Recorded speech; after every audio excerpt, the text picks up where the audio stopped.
Épicure, lettre à Ménécée, extrait de Diogène Laërce, Vie et doctrine des philosophes illustres, livre 10.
Épicure à Ménécée.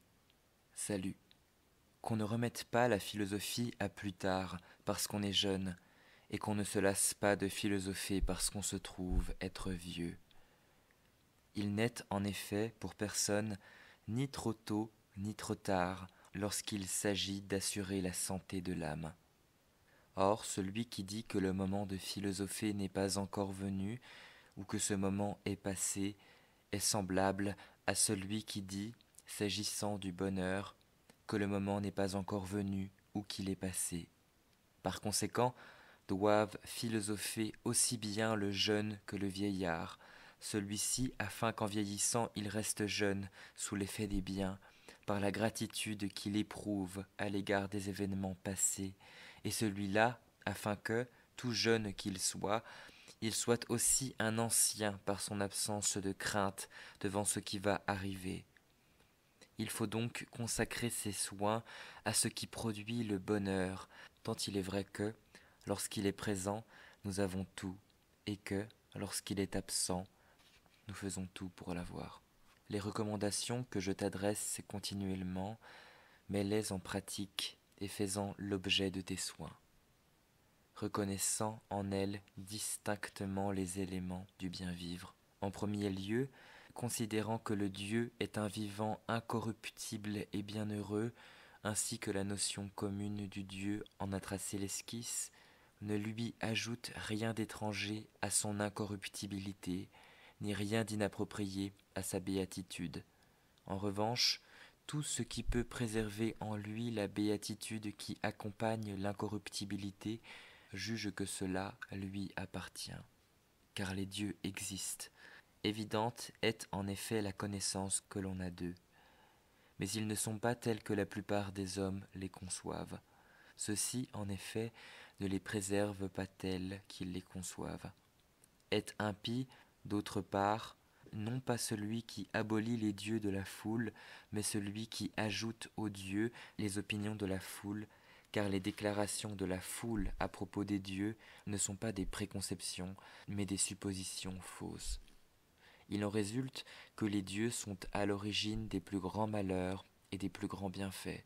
En effet, adonnés en toutes circonstances à leur propre vertu, ils sont favorables à ceux qui leur ressemblent et considèrent comme étranger tout ce qui n'est pas tel. Accoutume-toi à considérer que la mort n'est rien pour nous, puisque tout bien et tout mal sont contenus dans la sensation. Or la mort est privation de sensation. Par suite, la sûre connaissance que la mort n'est rien pour nous fait que le caractère mortel de la vie est toujours de jouissance, non pas en ajoutant à la vie un temps illimité, mais au contraire en la débarrassant du regret de ne pas être immortel. En effet, il n'y a rien de terrifiant dans le fait de vivre pour qui a réellement saisi qu'il n'y a rien de terrifiant dans le fait de ne pas vivre. Aussi parle-t-il pour ne rien dire, celui qui dit craindre la mort, non pour la douleur qu'il éprouvera en sa présence, mais pour la douleur qu'il éprouve parce qu'elle doit arriver un jour. Car ce dont la présence ne nous gêne pas ne suscite qu'une douleur sans fondement quand on s'y attend. Ainsi, le plus effroyable des maux, la mort n'est rien pour nous, étant donné précisément que quand nous sommes, la mort n'est pas présente, et que, quand la mort est présente, alors nous ne sommes pas.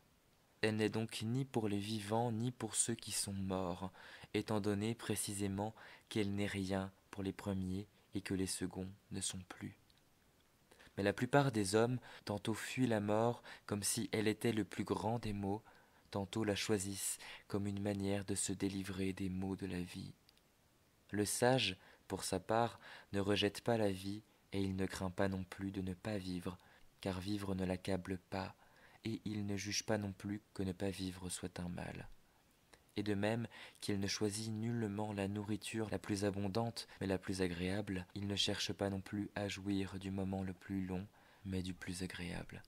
Quant à celui qui recommande au jeune homme de bien vivre et au vieillard de bien achever de vivre, il est stupide, non seulement si l'on tient compte des satisfactions que la vie procure, mais aussi parce que c'est par un seul et même soin que l'on parvient à bien vivre et à bien mourir. Et il est encore bien pire, celui qui dit que c'est une belle chose que de ne pas être né, et une fois né de franchir au plus vite les portes de l'Hadès. En effet, s'il est convaincu de ce qu'il affirme ainsi, comment se fait-il qu'il ne quitte pas la vie? De fait, c'est à sa portée, pourvu qu'il soit fermement déterminé. En revanche, si c'est une plaisanterie de sa part, il parle pour ne rien dire sur des questions qui ne l'admettent pas. Il faut en outre garder en mémoire que ce qui va arriver n'est pas en tout point sous notre gouverne, et qu'il n'y échappe pas non plus en tout point, afin que nous ne l'attendions pas comme s'il devait infailliblement se produire, et que nous ne nourrissons pas non plus l'espoir qu'il ne se produise absolument pas. Il faut en outre établir par analogie que, parmi les désirs, les uns sont naturels, les autres sans fondement, et que, parmi eux qui sont naturels, les uns sont nécessaires et les autres naturels seulement. Parmi ceux qui sont nécessaires, les uns sont nécessaires au bonheur, d'autres à l'absence de dysfonctionnement dans le corps, et d'autres à la vie elle-même. En effet, une étude rigoureuse des désirs permet de rapporter tout choix et tout refus à la santé du corps et à l'absence de troubles dans l'âme, puisque c'est cela la fin de la vie bienheureuse. C'est en effet en vue de cela que nous faisons tout, afin de ne pas souffrir et de ne pas éprouver de crainte. Mais une fois que cet état s'est réalisé en nous, toute la tempête de l'âme se dissipe, le vivant n'ayant pas besoin de se mettre en marche vers quelque chose qui lui manquerait, ni à rechercher quelque autre chose, grâce à laquelle le bien de l'âme et du corps trouverait conjointement sa plénitude. C'est en effet quand nous souffrons de l'absence du plaisir que nous avons besoin de plaisir. Mais quand nous ne souffrons pas, nous n'avons plus besoin du plaisir. Voilà pourquoi nous disons que le plaisir est principe et fin de la vie bienheureuse. Nous savons en effet qu'il est un bien premier et apparenté, et c'est en partant de lui que nous commençons en toutes circonstances à choisir et à refuser, et c'est à lui que nous aboutissons, parce que nous discernons tout bien en nous servant de l'affection comme d'une règle.